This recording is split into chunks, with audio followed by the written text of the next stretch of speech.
뭔가요, 요한계시록은요 항상 뭔가 금단의 말씀처럼 여겨집니다. 요한계시록은 굉장히 중요한 말씀임에도 불구하고 우리가 흔히 얘기하는 이단 또는 사이비들이 이 말씀을 많이 사용하다 보니까 그리스도인임에도 불구하고 성경의 마지막 권인데도 불구하고 약간 거리낌이 있습니다. 그리고요, 말씀 준비할 때도요, 요한계시록은 뭔가 더 두렵습니다. 신학교 다닐 때도요, 이렇게 신학생들은 항상 이제 성경책을 갖고 다니거든요. 그러다 보니까 뭐 요한계시록을 읽기도 합니다. 그럼 요한계시록을 읽으면 항상 옆에 친구들 반응이 너 신천지야? 이래요. 이게 뭔가 하나님의 말씀이고 하나님의 은혜 가운데 쓰여진 이 성경의 말씀이 우리에게 조금 다른 방향으로 다가오는 것 같습니다. 그래서 우리가 이제부터는 요한계시록의 말씀을 보면서 하나님께서 요한계시록의 말씀을 왜 주셨는지, 왜 우리에게 허락하셨는지를 우리가 따라가며 우리가 말씀의 은혜를 나누길 원합니다. 아멘? 하실 수 있으시죠?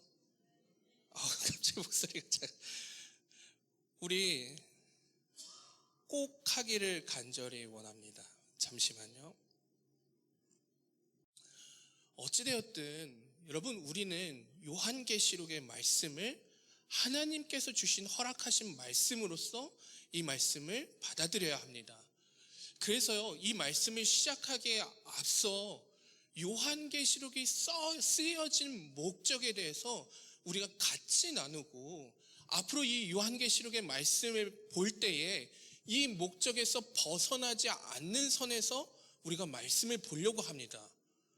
이 목적이 잘못되었다라고 한다면요, 제가 이 목적을 이제 갖고 왔는데요, 이제 화면에 좀 이따 띄워드릴 텐데, 우리나라에서 요한계시록으로 가장 권위 있는 교수님이 쓴 목적입니다. 요한계시록의 목적.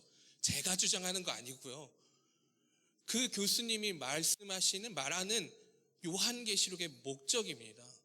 그래서 우리는 이 요한계시록의 말씀을 볼 때에 이 목적에서 벗어나지 않는 선에서 이 말씀을 보고 내게 주신 새로운 은혜를 우리가 찾아나가길 간절히 원합니다. 그래서 첫 번째로요, 요한계시록의 목적은 무엇이냐면, 우리 말씀 띄워주시겠습니까? 첫 번째입니다. 우리 같이 읽어보도록 하겠습니다. 시작. 요한계시록은 박해와 미혹의 위기를 처한 그리스도인들을 위한 책입니다.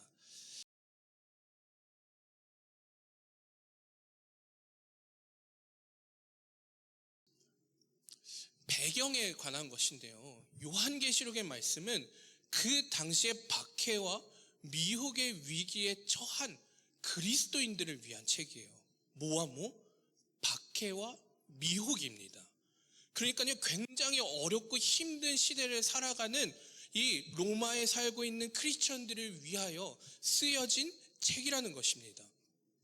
이 성경의 말씀은 이제 배경이 되는 상황이 AD 81년경에 도미티안 왕이 이제 새롭게 즉위하게 됩니다. 근데요, 이 새롭게 왕이 된 도미티안이 무엇을 하냐면요, 왕권 강화를 위해서요, 우리가 흔히 얘기하는 그리스 로마 신화들을 다시 세우려고 합니다. 그리스 신을요, 로마에 다시 세워서요, 자기를 왕권 강화하는데 사용하려고 합니다. 우리나라에서도 자주 본 형태죠. 우리가 흔히 알고 있는요, 우리 태조왕건 보면요, 궁예가 항상 나오잖아요. 궁예가 나와가지고 뭐 합니까? 자기가 뭐라고 얘기해요? 석가모니라고 얘기하면, 석가모니가 아닌가요? 아무튼 뭐라고 얘기하면서 이 종교를 이용해서 자기의 왕권을 강화하려고 합니다. 그런데 이것에 반대한 사람들이 있었습니다. 누굴까요? 아주 쬐끄만 무리고요, 힘도 없는 무리였는데요, 이 왕의 명령을 거부하고요, 왕의 명령을 거부하는 것에서 끝나지 않고 뭐까지 하냐면 이 정책을 없애버립니다. 그들의 이름은 크리스천, 그리스도인이었습니다. 그래서요, 이 도미티안이요, 화가 날까요, 안 날까요? 화가 무진장 납니다. 그래서요, 그 뒤로 10년 뒤에 우리가 너무나도 잘 알고 있는 도미티안 박해가 일어나게 됩니다. 10년 뒤에요, 도미티안이요, 자기가 왕권을 어느 정도 잡은 후에요, 뭘 하냐면요, 다시 그리스 신화에 나오는 그 신들을 세우는 작업을 합니다. 그리고 거기서 끝나는 것이 아니라 뭐까지 했냐면, 짜잔! 여러분, 그거 아십니까? 저는 사실 신입니다. 저는 사실 신입니다. 저 도미티안인데 여러분, 이제부터 여러분 잘 들으십시오. 나를 왕이라고 부르지 마시고 뭐라고 불러야 되냐면 나의 주, 나의 하나님이라고 불러야 됩니다. 여기서는 하나님이라고 불렀지만 나의 주, 나의 신으로 불러야 된다라고 명합니다. 이해할 수 있어요, 없어요? 없어요. 근데 그 당시에 사는 사람들은요, 이걸 너무나도 환영했습니다.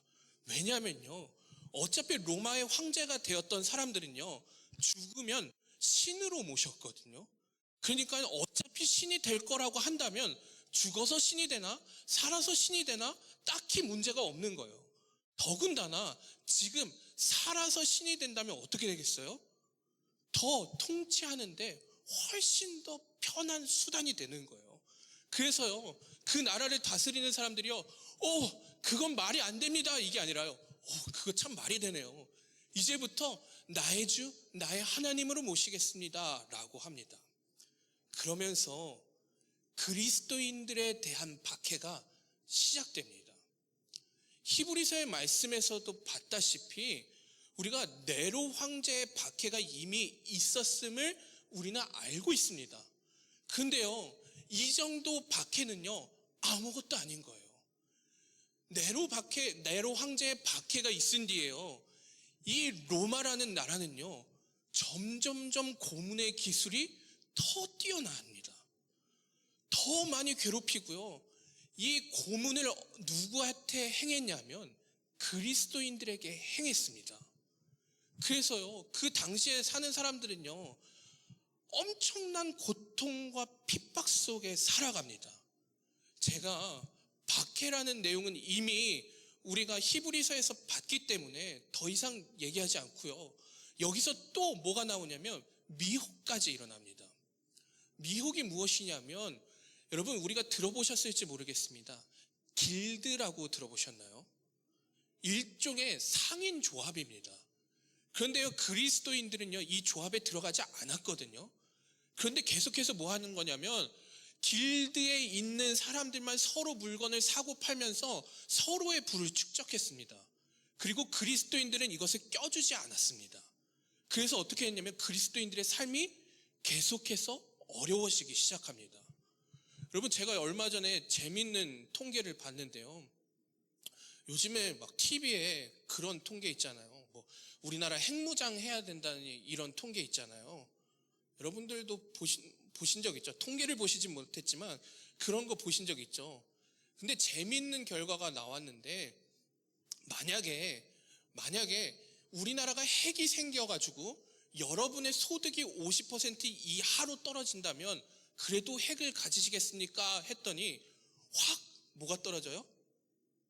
핵을 가져야 된다라는 주장이 확 떨어졌대요.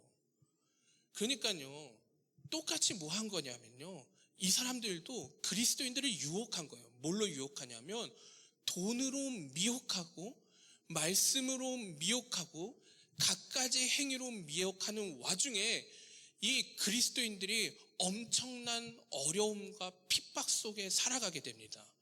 제가 영상을 하나 준비했는데요, 제가 갑바도기아에 가서 지하 굴에 간 적이 있습니다. 당시 그리스도인들이 로마의 핍박을 벗어나기 위해서 땅굴로 이제 파고 내려간 곳인데요,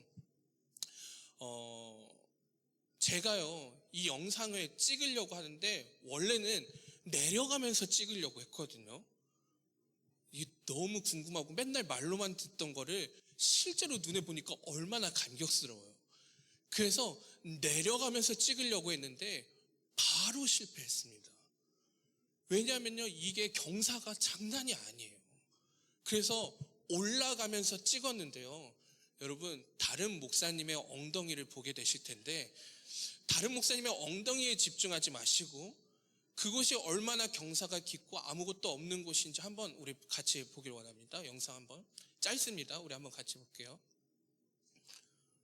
보이시나요? 이제 다른 목사님의 엉덩이만 집중하지 마시고요, 얼마나 좁은지, 얼마나 저 가운데를 지나가야 하는지를 보셔야 합니다.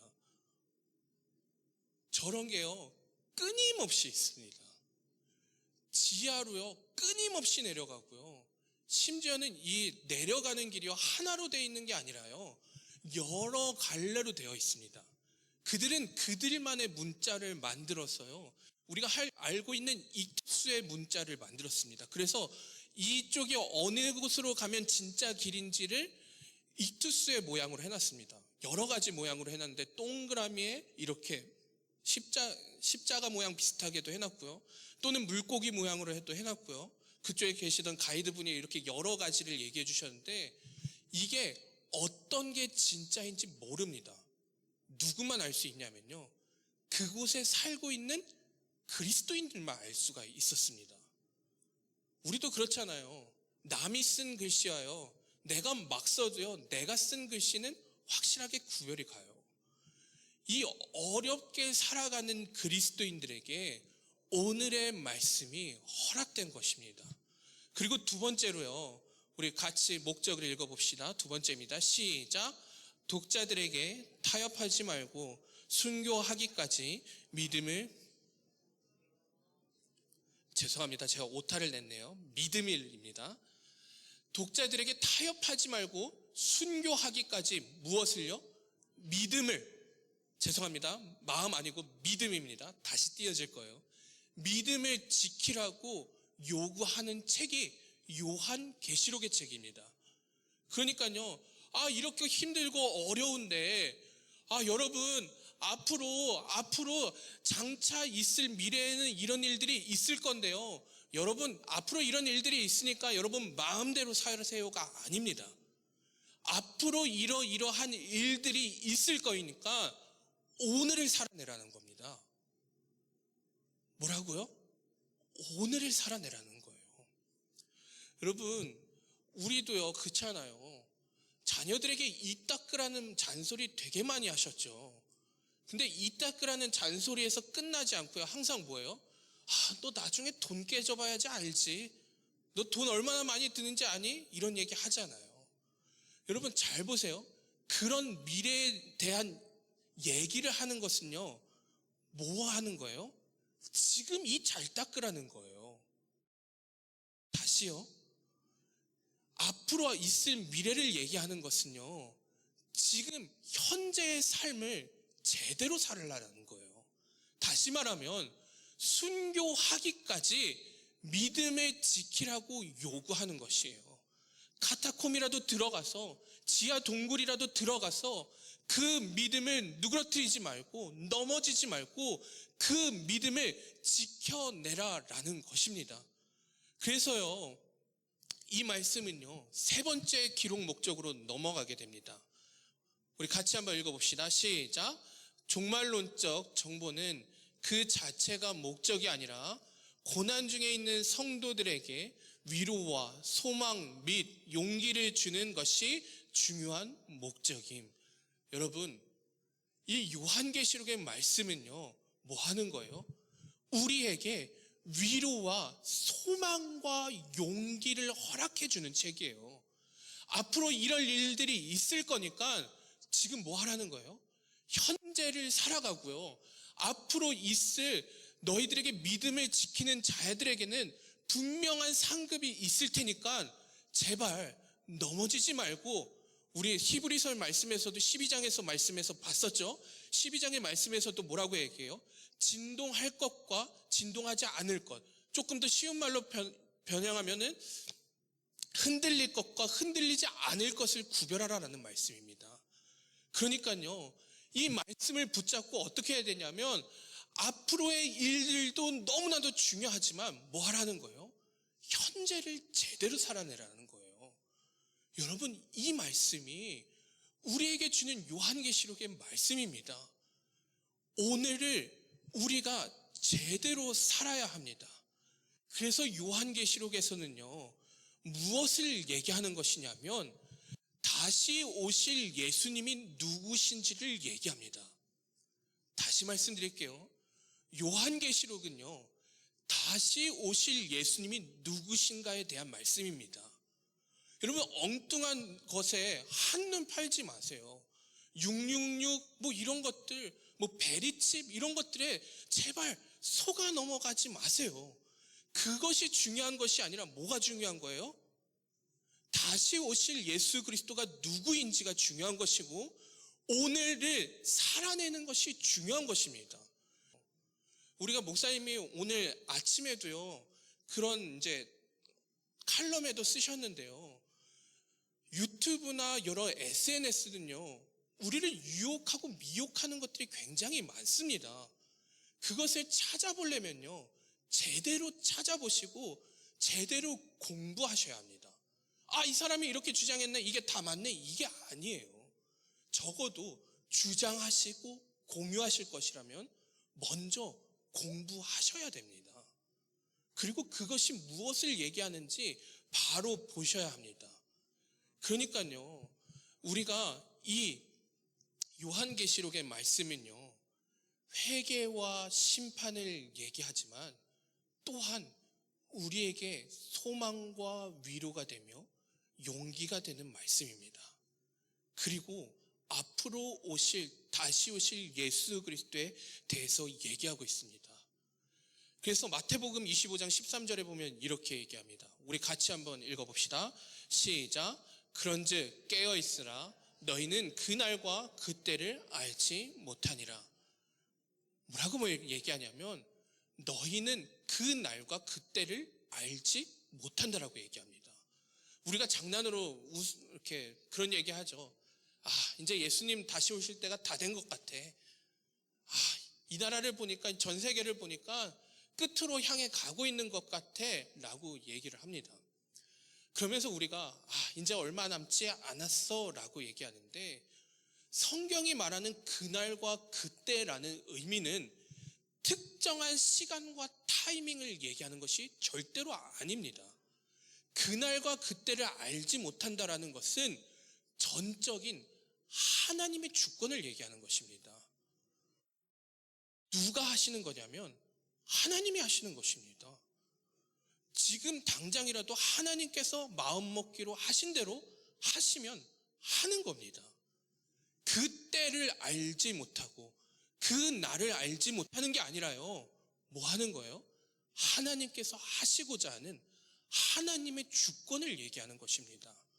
그러니까요, 우리는 절대로 넘어져서도 미혹되어서도 안 됩니다. 하나님이 이때쯤 올 거예요 라고 얘기하는 거 넘어가시면 안 됩니다. 우리 그렇잖아요. 우리 하나님의 교회도 그렇잖아요. 아버지 하나님이 있었는데요, 아버지 하나님이 돌아가시니까요, 어머니 하나님이 나타났어요. 이제 어머니 하나님 돌아가시면요, 아들 하나님 나올 것 같아요. 아들 하나님 나오면 이제 손자 하나님 나오고요, 이런 식으로 넘어갈 것 같아요. 여러분, 우리는 빛으로 나아가야 합니다. 하나님이 빛이 되시니 그 앞으로, 말씀 앞으로 나아가는 우리 모두가 되시기를 간절히 원합니다. 우리가요, 말씀을 보면서요, 회개와 심판에 관한 것들은요, 우리의 눈을 사로잡습니다. 굉장히 재밌잖아요. 666도 너무 재밌고요, 와, 네 마리의 동물도 너무나도 재밌고요, 뭔가 휘황찬란한 SF 같아요. 그런데요, 이 말씀은요, 우리를 어디로 인도하는 것이냐면 그 동물로 인도하는 것이 아니라 하나님 앞으로 인도해 냅니다. 빛이신 하나님 앞으로 우리를 이끌어 나아갑니다. 그래서요, 우리가 저곳에 빛이 있다면요, 하나님 앞으로 나아가야 합니다. 하나님 앞으로 나아가면 나아갈수록, 우리가 전진하면 전진해 나아갈수록 우리의 그림자는 사라지게 되어 있습니다. 여러분, 하나님의 심판과 하나님의 진노가 무서우시다면 여러분, 하나님 앞으로 나아가십시오. 말씀 앞으로 나아갈 수 있는 우리 모두가 되시기를 간절히 원합니다. 빛으로 가까이 가면요, 어둠은 사라지게 되어 있습니다. 어둠 가운데로 나아가는 것이 아니라요, 말씀이며 빛이신 예수 그리스도 앞으로 나아가는 우리 모두가 되기를 간절히 원합니다. 그래서 오늘 1장 1절 말씀에 이렇게 얘기합니다. 이 말씀은 예수 그리스도의 계시라. 이는 하나님이 그에게 주사, 잘 보세요, 누가 주셨다고요? 하나님이 예수님에게 줬고요, 그에게 주사, 두 번째 줄입니다. 반드시 속히 일어날 일들을 그 종들에게 보이시려고 그의 천사를 그 종 요한에게 보내어 알게 하신 것이라.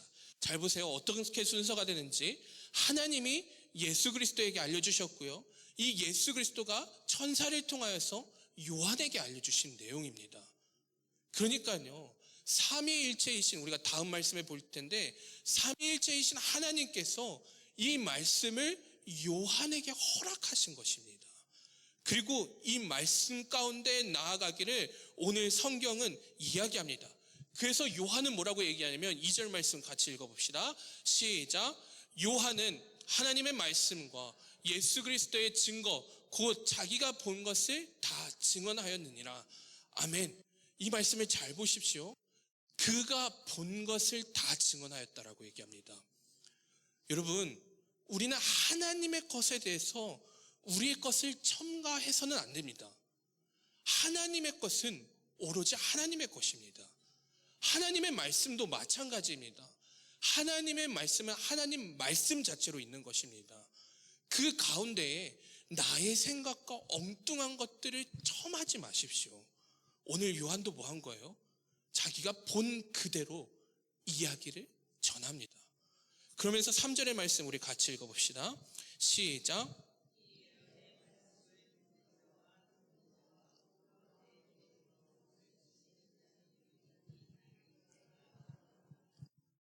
아멘. 여러분, 이 말씀이 굉장히 중요합니다. 이 예언의 말씀을 뭐 하는 자? 읽는 자, 또 듣는 자, 그리고요, 헷갈리셨죠? 지키는 자입니다. 다시요, 이 예언의 말씀을 읽는 자와 듣는 자와 지키는 자가 복이 있습니다. 여러분, 제발 성경 읽읍시다. 제발 성경 읽읍시다. 일주일에 한 번 읽지 마시고요, 일주일에 한 번 설교 말씀 본문만 읽지 마시고요, 성경의 말씀을 사모합시다. 그게 안 된다고 하더라면요, 난 시간이 없어 어려워한다고 하시더라면요, 그날 주일의 말씀을 일주일 동안 끊임없이 읽으십시오. 끊임없이 읽고 묵상하십시오. 뭐 하는 자? 읽는 자와 듣는 자와 뭐 하는 자? 지키는 자가 복이 있다라고 얘기합니다. 여러분, 우리는 읽는 자와 듣는 자와 말씀을 지키는 자가 되기를 간절히 원합니다. 제가요, 이제 사무실에 있으면요, 항상 이렇게 여러 설교를 항상 틀어놓고 이제 있거든요. 근데 어떤 목사님이 이런 예화를 하시더라고요. 여러분, 이건 레몬입니다. 어떠해 보이세요? 레몬 좋아하시는 분 있나요? 저는 한 분은 알고 있어요. 사모님이 레몬을 굉장히 좋아하세요. 근데요, 제가 먹어보겠습니다.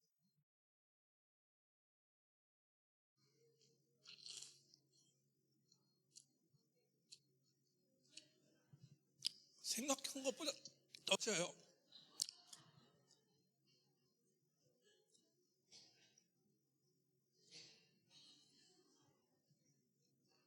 말을 해야 되는데 말을 못하겠네.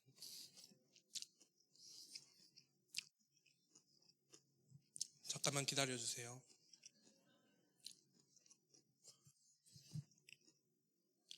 우리 손들어 봅시다. 제가 레몬을 씹는 것을 보고 침이 나오신 분들, 여러분, 제가 먹는 것만 보아도 침이 나옵니다. 근데요, 여러분들은요, 이것을 안 보고요, 집에 돌아가면요, 더 이상의 침이 나오지 않습니다. 그런데 저는요, 이따 집에 돌아가서요, 이를 닦기 전까지는요, 이 레몬 때문에요, 끊임없이 침이 고이고요, 끊임없이 내가 먹었던 것이 무엇인지에 대해서 다시 생각하게 됩니다. 여러분, 우리 듣는 것 중요합니다.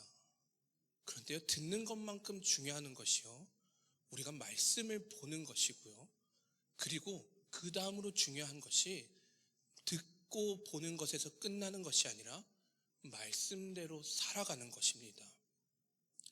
읽고 살아보고 만나야 하고 들어야 합니다.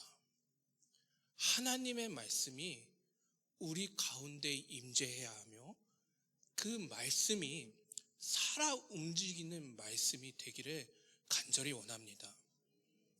우리 이 시간 기도할까요? 우리 이 시간 기도할 때 이렇게 기도했으면 좋겠습니다.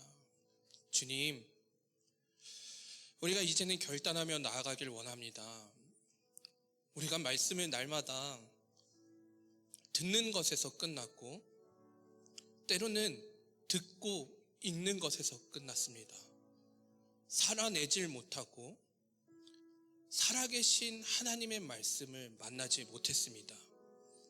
주님, 이제는 우리가 듣는 것, 보는 것에서 끝나는 것이 아니라 하나님의 말씀대로 살아내길 원합니다. 이 시간 결단하며 주님 앞에 약속하오니 이제는 내가 듣는 자에서 말씀을 보는 자로, 그리고 말씀을 지켜 행하는 자로 나아가길 원하오니 주님, 우리를 도와주시옵소서라고 우리 이 시간 주여 한번 외치시고 다 같이 기도하시겠습니다.